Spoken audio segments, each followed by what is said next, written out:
1 in 3 Malaysian adults have mental health conditions? Did you know that mental health conditions have become the second biggest problem after heart disease? Did you know that in the year 2020, 10.1% of our youth have attempted to take their lives?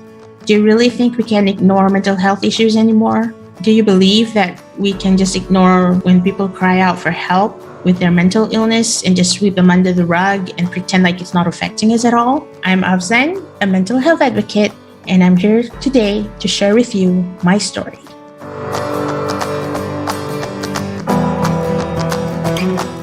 I was diagnosed with bipolar 2 disorder in the year 2019.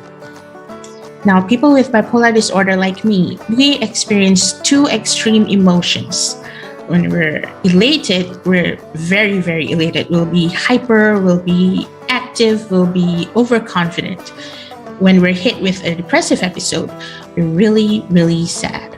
Now, depression is not really normal sadness. Normal sadness is like you feel sad and then after a few hours or a few days, you move on with your life.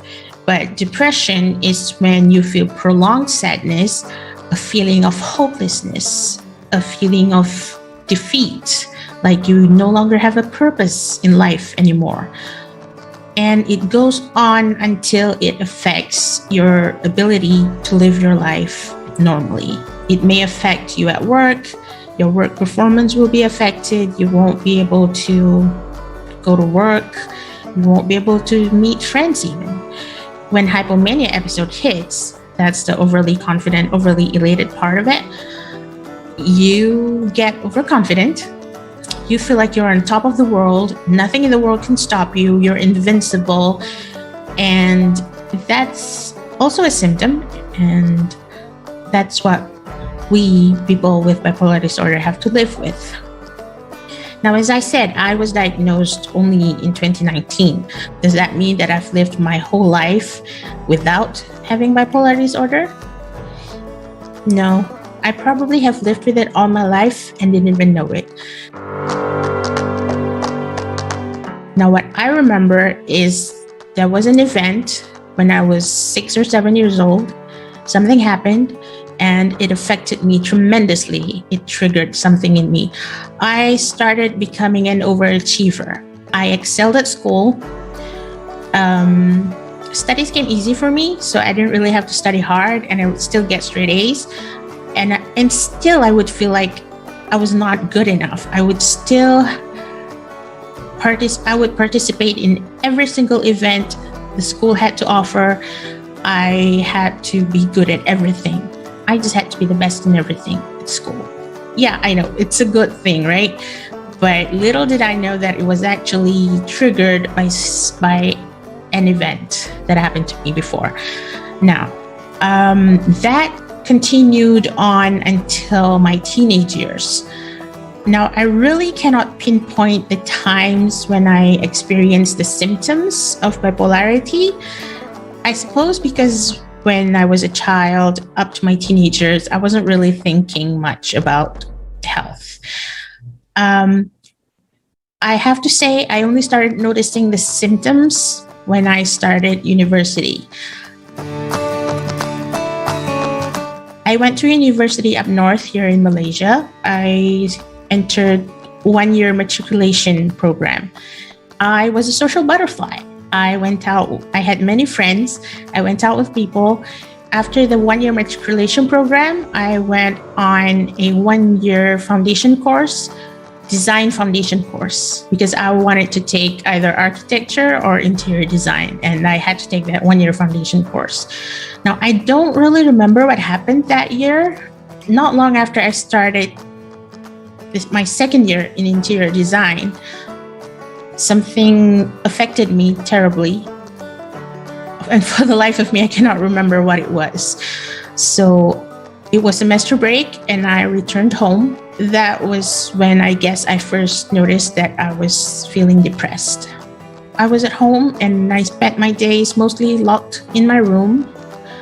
I did not want to meet anyone. And then when the semester was supposed to start, I didn't go back to university. Even when my parents asked me when would the semester start, I simply said I didn't know. It got to the point that my dad told me, you know what? If you don't want to do this anymore, why don't you just quit studying altogether? Now, because of that, I had to transfer to university in the South, where I started taking architecture.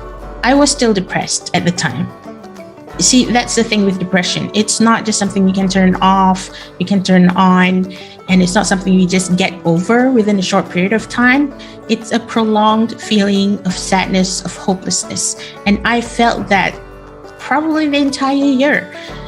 And when I started this new school, new university, I was not really a good student. I was not a good person, I suppose.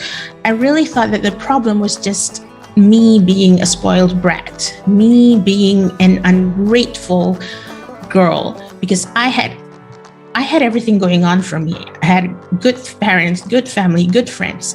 And yet there I was, still locking myself up in my room and not really participating in university activities. I missed a whole lot of classes. I ignored my friends, or rather my university mates. I skimped on group assignments. God knows, I've received many calls from my group mates at the time asking me where I was. I mean, yeah, they wanted to hand out like tasks so that each and every member of the group can contribute to the assignment. But all I did was just stayed away from everyone. I barely got my diploma in architecture. I mean, I got it. I got my diploma in architecture, but it was like with barely passing grades. And then when I started the degree program, surprisingly, I started doing well. I started making friends again. I started participating in almost all the activities at the university. I was even made the treasurer of the architecture club at the time. And that was when I started participating. I started becoming active. I was good with my schoolmates. I did all my group assignments. I excelled at them. I even made the dean's list twice. And I graduated with a bachelor in architecture with flying colors. And still, I didn't know that I was experiencing symptoms. I had depressive episodes, and I was also having hypomanic episodes. Only now looking back that I realized that those were episodes that I was having. I didn't know it back then. And then I started working, and there were good times and there were bad times. There are things that would affect me. When the depressive episode hits, there were days that I would just be missing from work. I should be thankful that I still managed to keep a job at the time. But I guess because I was smart, I was away from the office a lot, but I guess my job nature allowed me to be out of the office. And people would think like I was going to the construction site or meeting with authorities or meeting with clients, when the truth is probably half the time I was just at home, tucked away in my bed and just ignoring the world. And then in 2019, a huge event happened. I was in a relationship, and a long distance relationship, and it was hard enough making things work when you're 2,000 miles away from each other. And then there was the cultural barrier, language barrier, and it was hard enough to maintain my sanity at the time, but we managed it. And then in 2019, the relationship had to end because of a force neither of us could control. And that triggered a really huge emotional reaction from me. It triggered another depressive episode, and this time it was the worst that I've ever experienced in my entire life. I did not eat.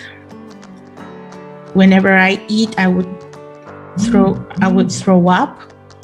It's not that I would purposely, regurgitate, but I just couldn't swallow anything. I did not get out of bed at all for probably 2 weeks. I couldn't care less what happened at work at the time. I was just out of it. There was a time it got to the point that I started having suicidal thoughts. I was not really thinking of ways how to end my life, but I remember thinking that this is just too painful for me, and it would be just better if I could just die and end this pain. I have to admit, it's hard for me to talk about this right now because it would trigger a whole lot of different kind of reactions at this time inside me. But in my advocacy, I have pledged to myself to share my story as honestly as I possibly can so that others won't have to go through what I went through. So after having this suicidal thought, I got scared. I didn't want to live anymore, but at the same time, I was too afraid to die. Because let's face it, I have zero pain tolerance, and the thought of dying, the hurt that I would feel by dying, just scared me. That one night, things got so bad, I wrote a poem. So then the night that I started having suicidal thoughts, that was when it hit me. This could not go on. I was scared. I have no words to describe how scared I was, but I was scared. I was scared to continue my life. I was scared to end my life. It's like there was no way to go for me. I was too afraid to move and also too afraid to stay still. And I've been lucky because I have a very strong support system. My family, my friends, they were aware of my condition. They were aware that about what I was going through, and they gave me all the support that I needed. But still, I was going through something, I suppose, in my mind. And that was when it scared me. And that was when I figured I needed to get psychiatric help. Now, let me share with you about my experience trying to get help. At first, I went to a government facility. I went there and I did the written test to see to see if I really needed psychiatric help. But come on, if I didn't, why would I be there? Anyway, I did the test, and the staff nurse then told me that my next appointment, I went there in September. It was September 2019. And the staff nurse told me that my next appointment would be in December. I was shocked.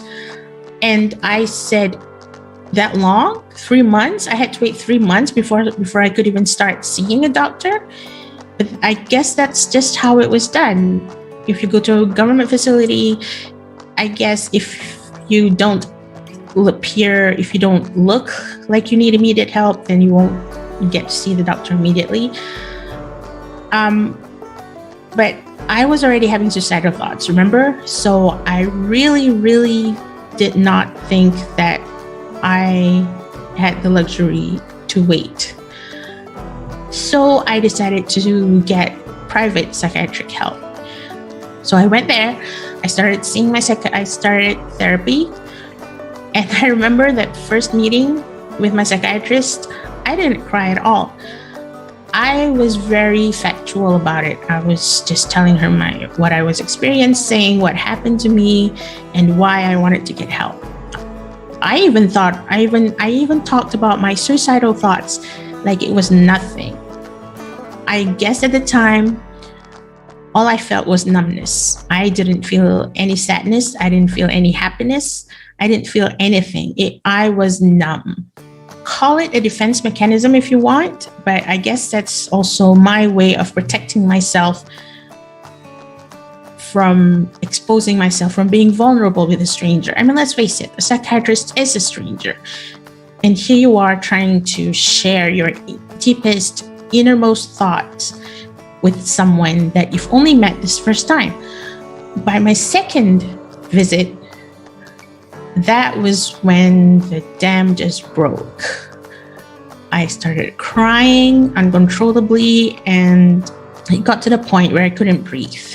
And that was when my psychiatrist taught me so many different ways to control my breathing, to calm myself down, and also, and ever since then, with every visit, I learned something new about myself. And that was when I learned that I actually have been experiencing the symptoms as early as the age of 7 or 8.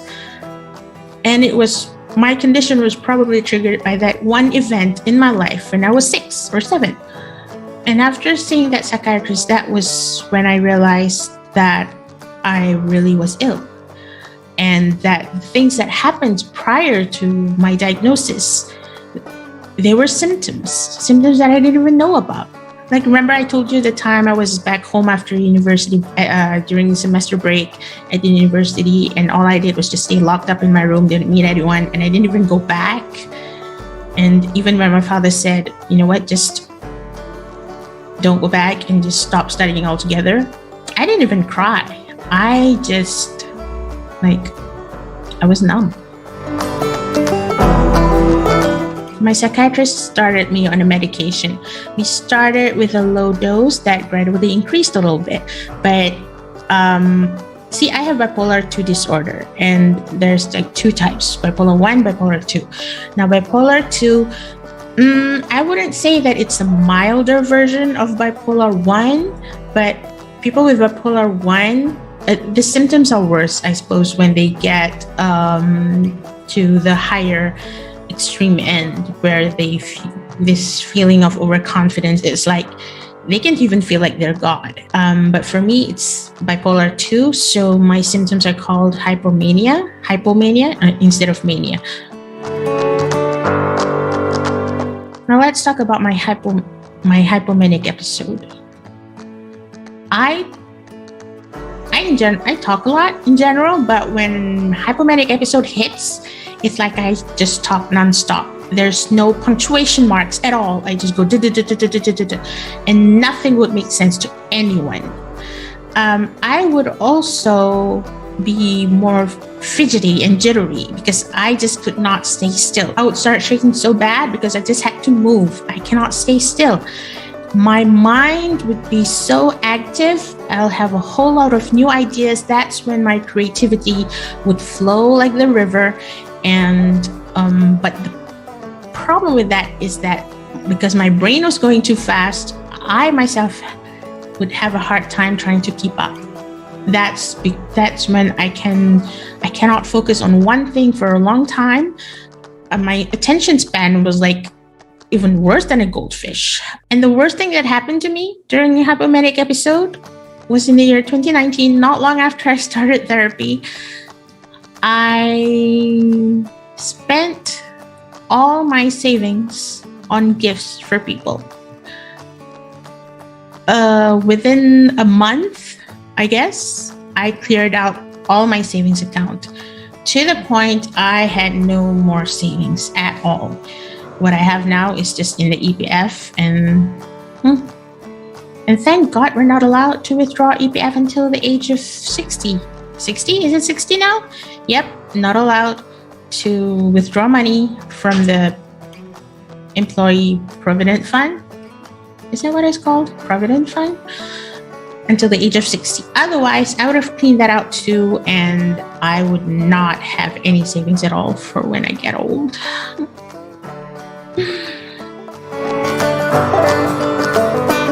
After I started therapy, that was when my life really started to turn around. Now, having said that, even though I am on medication, I'm on medication, it's true, but mental health recovery is not just about taking pills. My psychiatrists have taught me so many methods, and one of the most important thing that she has taught me is to do good to others, to do one good thing to someone every day, just one small good deed. it like holding a door open for when somebody's trying to pass through. It could be anything. It doesn't have to be anything big. Like let's say when I ordered food delivery, just give some extra money to the rider and just make their day and smile at someone.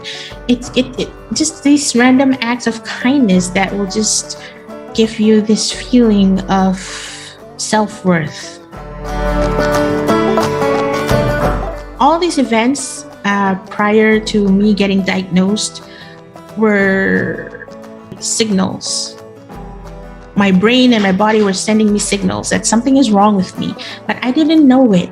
And see, that is why I started my advocacy, so that people will learn to identify their emotions, be more in tune with their emotions, so that they can get the help they need as soon as they possibly can.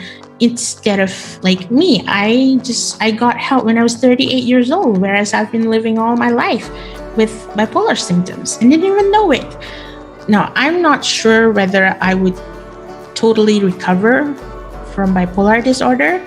I probably will have to live with it my entire life.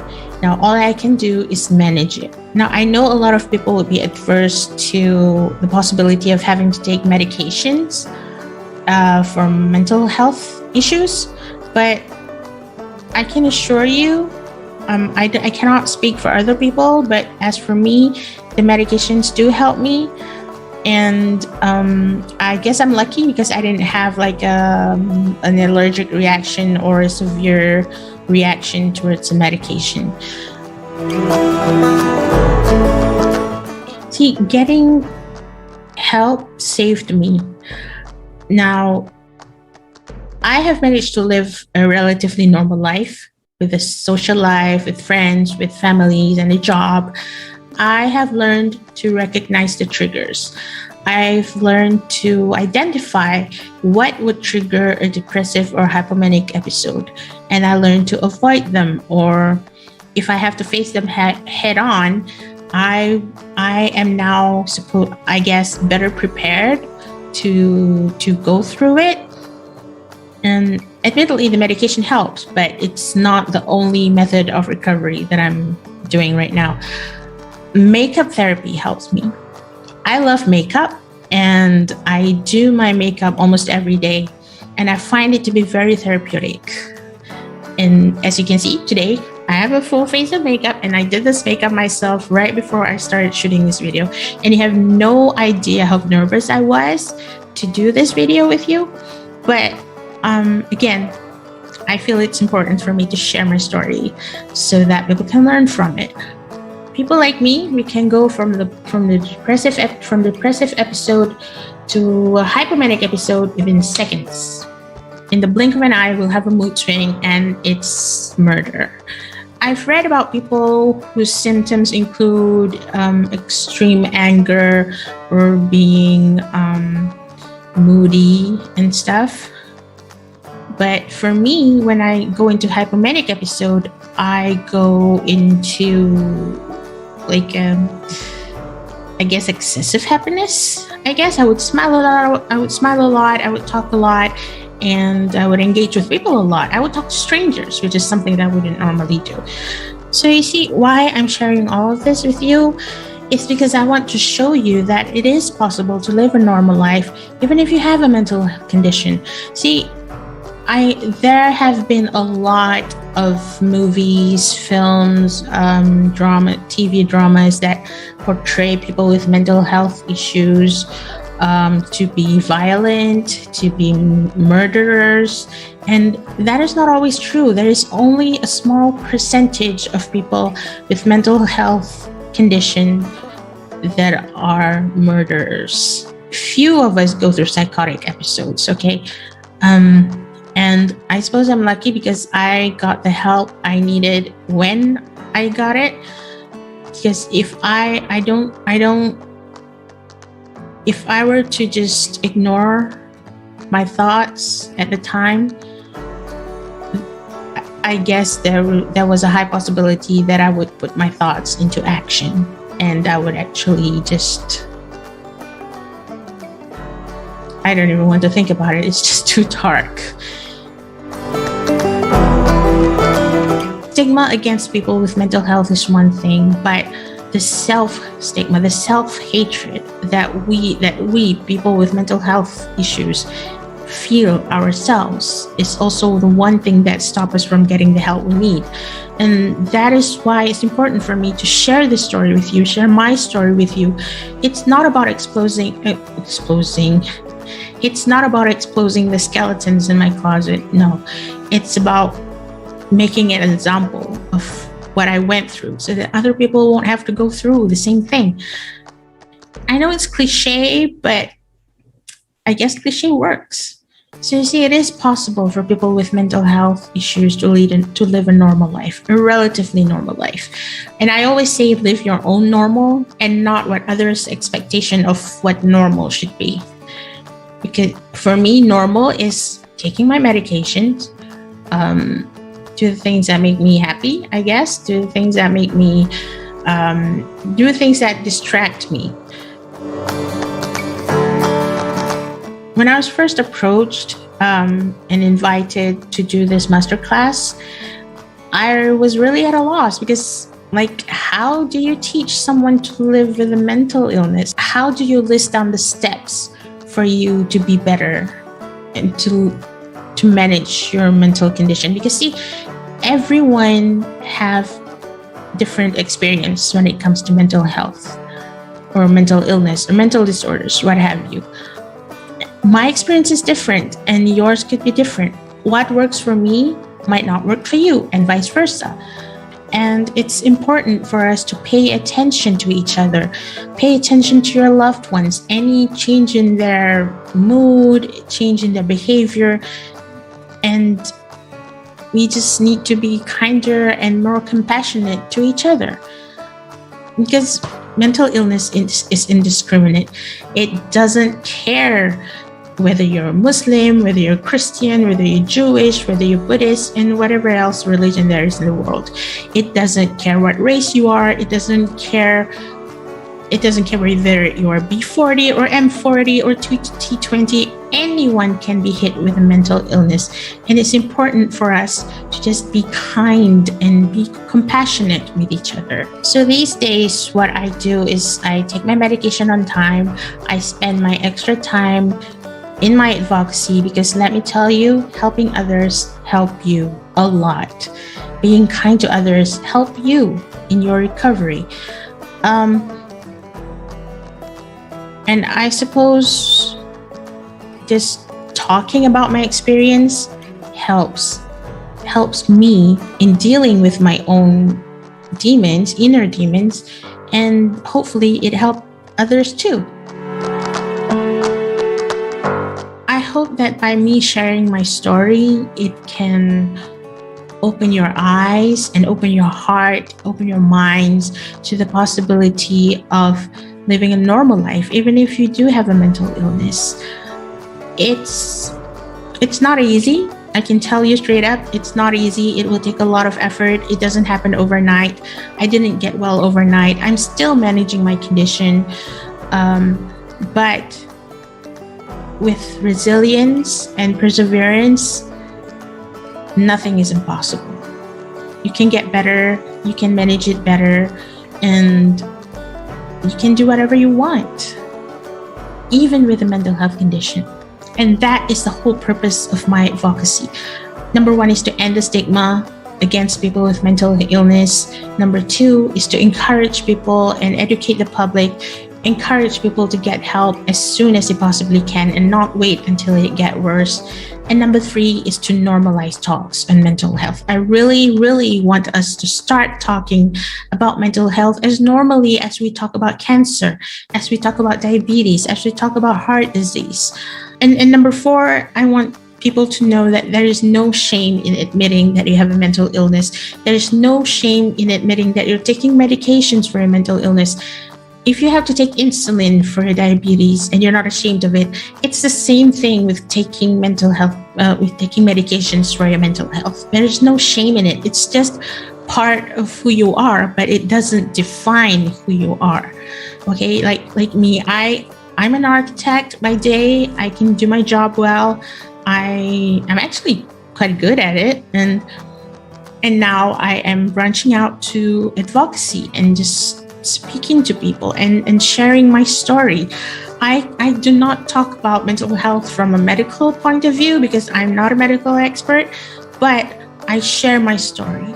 That is the whole point of me talking nonstop about my story, about how I dealt with, but without about my experience of not knowing that I had bipolar disorder, all the way to getting help, and all the way to up to now, where I'm sitting here in front of my computer, in front of my camera, speaking to you about my experience, giving a master class about bipolar disorder. I mean, how cool is that, huh? So I hope each and every one of you can benefit a little bit from my ramblings today, because honestly, I don't think there is a one size fits all masterclass for any mental health condition. Really, it's very individual. You need to get the help that you need. You need to get the help that is tailored to your needs. And I've been lucky that my psychiatrists have been very helpful and very hands-on with my recovery journey. I'm still recovering, by the way. I still have bipolar disorder. I'm still taking medications for it. So, but if you look at me, do you feel scared at all? No, right? I hope not. I also run a YouTube channel of my own, and I run a series called The Extraordinarily. I always have a hard time pronouncing the name of my show. I think I need to change it. I run a show called The Extraordinarily Ordinary, where I feature real people with real stories sharing their own experience with mental health or mental illness. And that is the whole point, to normalize it, to normalize talks about it. And yeah, so if you wish to learn more, do subscribe to my YouTube channel, Babanology. Follow me on Instagram, Babanology, and TikTok, Babanology, and also connect with me on LinkedIn. So I hope you all had a good time listening to my story, and I hope I didn't bore you to death. So yeah, thank you so much for listening, and you have a good day, and I wish you all the best in your life.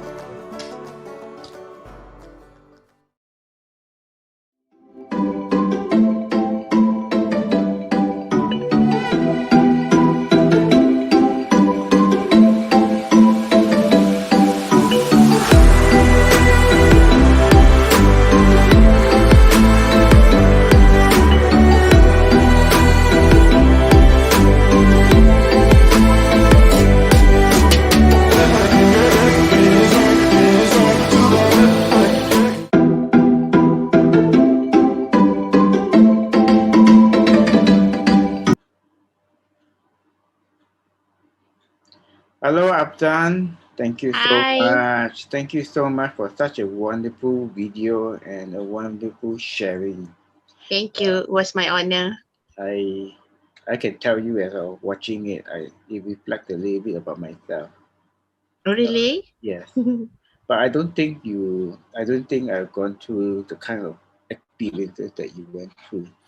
But you know, entrepreneurs generally, I think about 60-70% of entrepreneurs are genuinely having mental health issues.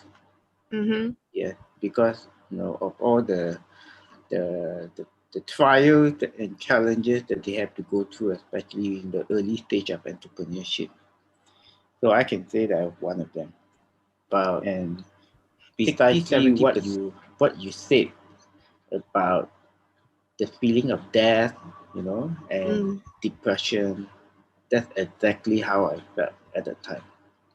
And I'm not sure, but again, it's also about the fear of death that stopped me, right? Yeah, true. And I think religion played a very important part in my decision process at the time. Mm-hmm. So I can say that I was safe, by with that. I can remember the time when I was staying on the 13th floor of an apartment. I can just every day looking down at this inner voice telling me, why don't you just end it all, Mm-hmm. you know? And You keep looking down on your balcony, Yeah, that's how I felt at the time. So it was very challenging time, as an entrepreneur. And I strongly resonate well with what you just mentioned. I have one question Yeah. that's always been going on in my head. Mm-hmm. Can a person who has gone through depression, Mm-hmm. right, recover from it? Yeah, but can you get rid of depression in the life after that? Um, See, I am not a medical expert, Mm. so I can speak based on my own Yes. experience. Yeah. Um, so with bipolar disorder, there are two opposite ends: the Mm. depression and the hypomania. So Mm. it will be like an ongoing cycle, but that's for me. That's for Mm. me. Mm. There will be times when I will be very depressed, and there will be times when I will be in hypomanic episode. But I have uh, in my family, my mother once had depression. Mm. She um I don't really know what was the trigger, but it took her a couple of years Mm. of medication and also therapy, but after that she recovered from it. So I Mm. suppose to answer your question, there are cases where people can fully recover from depression with the right therapy. Some might not even need medication Yeah. if you go seek help early. I I also have I also have a family where also had depression. Mm-hmm. My mom had depression. Mm-hmm. So everything that you're telling me, I feel like I'm just reflecting like a mirror in front of me, reflecting it. So my mom had depression. My mom was very depressed for many, many, many years, Mm-hmm. and up to the point where her depression really almost tore, just tore away our family. So she drinks a lot, and when she drinks a Mm-hmm. lot, she get depressed and she will start calling you on the phone and he'll be talking to you over and over again for the next 3 hours and Mm-hmm. you were holding the phone, uh, Yes. until I couldn't take it anymore. Frankly speaking, I couldn't even know what to do as an individual. As a person who's listening, you feel like you're hopeless. You're not hopeless. You're helpless. You're Yeah. helpless, right? Yes. So I understand that kind of feeling when the family had the depression. Of course, later on, I told my dad to take care of her and brought her back Mm-hmm. to Singapore. Went to see a psychiatrist, Mm-hmm. and after that, completely stopped, completely healed. I mean, I would call it healed. That I don't think she's depressed nowadays, but it's her Mm-hmm. nature to be a warrior, and the warrior becomes that kind of thing. Mm-hmm. Become very obsessive, that kind of Yeah. thing. Now, maybe you can answer this question. Mm. What would a third party like me, who had a family having a depression, and feeling helpless about it, what can Mm-hmm. we do? What can we do? Okay, first of all, you all must understand your limits. Mm. You are not trained and you're not equipped to handle Yeah. patients with mental health issues, but as loved ones you can give support. Because in my case, I'm lucky because my support system is very strong. My family supports me, my friends support me. They understand what I'm going through, and they, when I say I need to see a psychiatrist, they did not make fun of me. They did not mock me. They just say, Mm. okay, if you feel that's what you need to do, then go ahead and do it, Mm. because if it will make you better. So you you just have to be there for them when they need you. Of course, they will need medical attention Yeah. if therapy if it's you know but um the most important thing is for you to be there and to at least understand what they're going through, Mm. and maybe learn a thing or two about their illness, because depression is an illness. It's not something that somebody can just snap out of in just a second. Yeah. Yeah. Yeah. Yeah. Um, yeah. What? Yeah. It's true. It's true. I mean, the support is very, very important. Yes. Yeah, and like in my case, uh, I I do say that I do get into depression sometimes, Mm-hmm. especially when things become quite challenging. Mm-hmm. And I just have my way of just overcoming them. Mm-hmm. It's like me telling my brain that okay, I will get depressed for 3 days. I do Mm-hmm. nothing. I just stay in the room, stay in bed, do nothing. Right? Mm-hmm. Do things that I want to do, like checking the phone, look at TikTok and so on. But Mm-hmm. after 3 days, I cut myself off and say, okay, time to move on. Mm-hmm. I never Okay.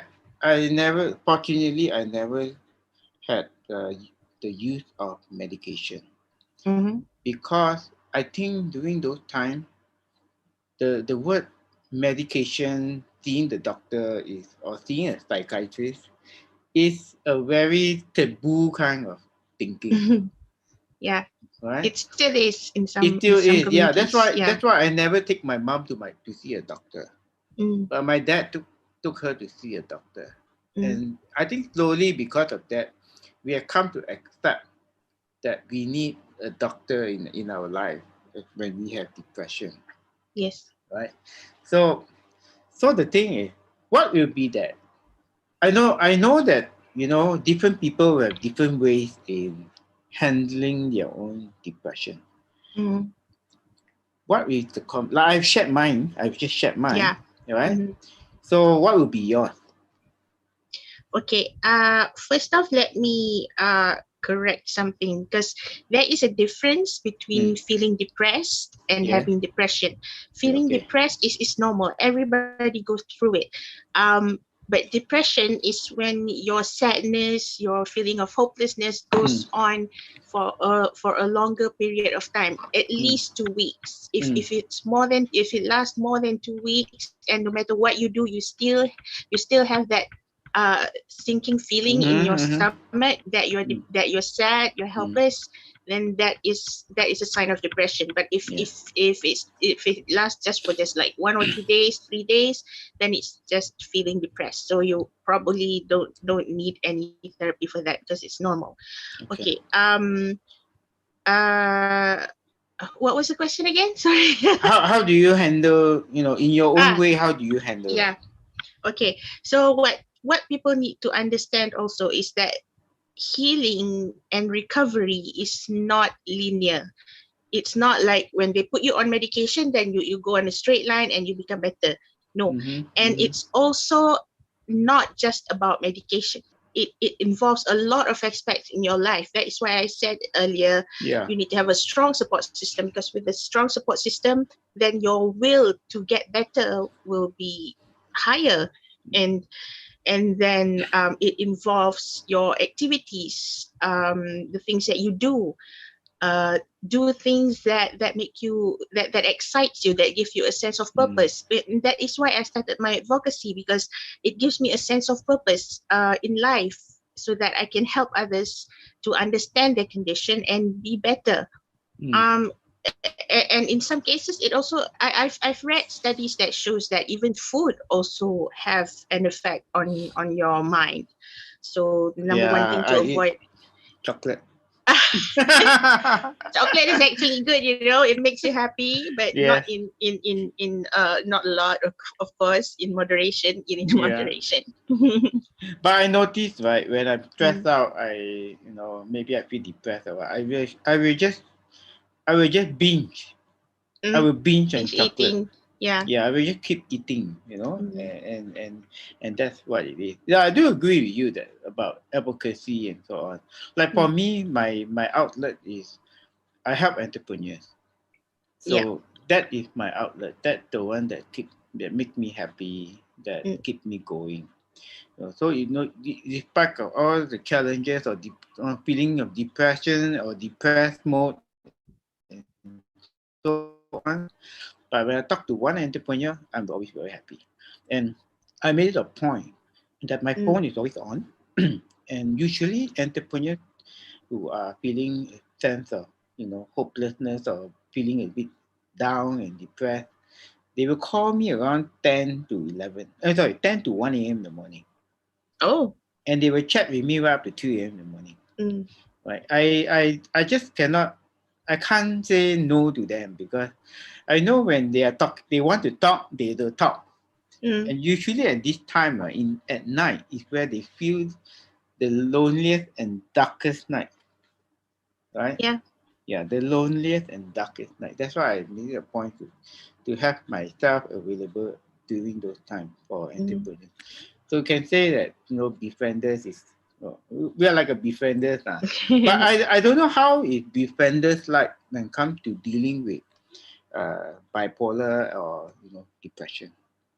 How do they handle it? I mean, I have no experience with befrienders. I have never called them. So I cannot say Yeah. how they work and how other people. But why you didn't call them? Because they're known to be people who wanted, anyone who wants to chance to talk to befrienders is the name that's inside our mind. I guess I have always been a private person. I don't really like talking about my issues, Okay. let alone talking about it with strangers. Even talking to my psychiatrist, it took me quite some time to really get comfortable to share with her my deepest, darkest thoughts. Yeah. So I guess that's why I never called befrienders. I see. Yeah. So I'm also advocating mental health, especially among entrepreneurs, because I think that's very, very important. Yes. And personally, I also speak out about my state of depression in the past. It may not be like what you have. But what you have is like one extreme. But what's the difference between bipolar 1 or 2 with depression? What's the difference?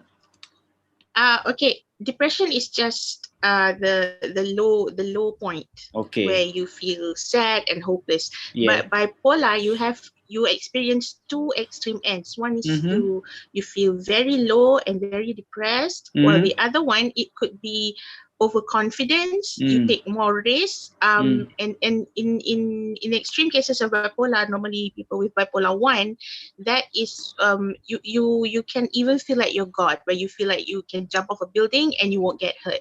It's that dangerous. Yes. So but I have bipolar 2, but like I mentioned in my video, it doesn't mean that bipolar 2 is like the less severe version of bipolar 1, because there have been studies that show that people with bipolar 2 disorder, we suffer depression more than the high part.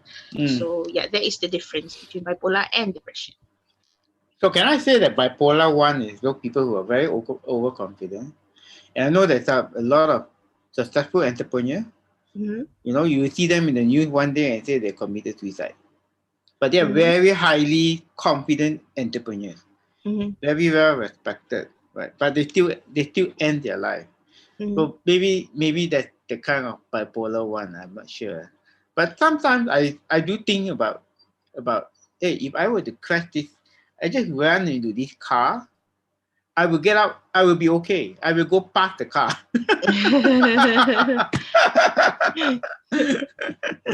Yeah. Okay. For people who died by suicide, they mostly it's not because they want to die, but because they want the pain to end. Yes. Yeah. Yeah. That's the feeling. But I can understand that. But a lot of people can't understand why they want to do that. Right? Yeah. It's like it's a very extreme thing. But unless one actually go through that and came out, and the empathy, the understanding is always there. But society will never understand why a person seek to do that when you're so successful and so on. So it's not about that actualization, but it's very much about the inner pain that the person wants to end. Yes. Yeah. It's the pain that we cannot see. Yeah. But it's all these things, depression, bipolar, etc. Is it a genetic situation? I mean, like your mother, me, my mother, does it go down to our next generation or what? Is it a genetic disorder? Well, it can be biological, but in most cases it's environmental, where it's the situation that we're in that puts us into makes us more likely to get depression, like maybe certain jobs, or if you're in an abusive relationship, abusive family. So yeah, in most I cases see. it's environmental. Okay. So in your advocacy, what do you do to advocate mental health? Okay, I keep stressing on this because like I said, I'm not a medical expert. Yes, yes, I yes. don't I have know I don't that. have psychological background, so all I do is share my story. Yes, share. Yes, because I think people resonate better with stories, Mm-hmm. and they Mm-hmm. they they can relate to what I'm saying, because I am a live proof that you can have mental illness and still live a normal life. Correct. So you do a lot of talk, public Yes. talks and so on. Okay. Yes, I also run a YouTube channel where I Right. interview people with mental illness. Oh, okay. Mm. Very good. Very good. Yeah. Okay, we are about to wrap up now. Any Yes. final word, Afzan?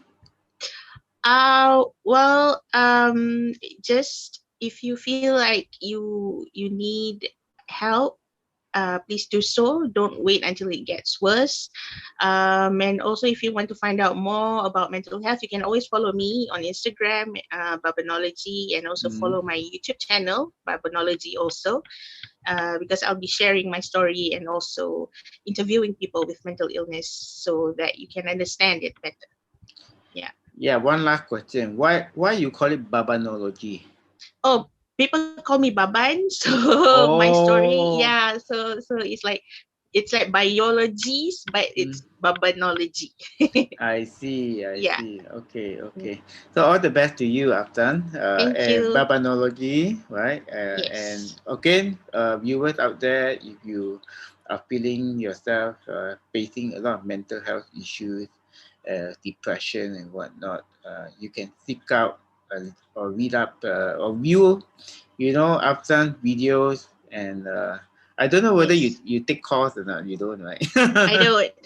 Okay, right. So okay, so but I do take calls. So if any of the entrepreneurs need someone to talk to, so this is where we are. You can connect with us, and we will see what we can do to help you. So usually a lot of these entrepreneurs, when they facing this kind of situation, it's actually because of business. It's nothing much more than just that. So we try to help Yeah. them in terms of business, and help them to pull themselves out of what I call the death valley, the valley of death. Right. Yeah. Okay. Thank you All so right. much. All right, Thank you Afzan. for having And me. yes, thanks for coming on board this show. And Yes. okay, let's continue with the rest of the show starting tomorrow in Wolby's channel. Another 3 exciting talks that's going to come up, including myself, which I'm the last speaker. Ooh. Yeah, I'm going to teach our women about how to do cash flow management. Oh, that's a good topic. Yeah, that's a good topic. Okay, thank Yeah. you so much Thank and you. goodbye. Bye.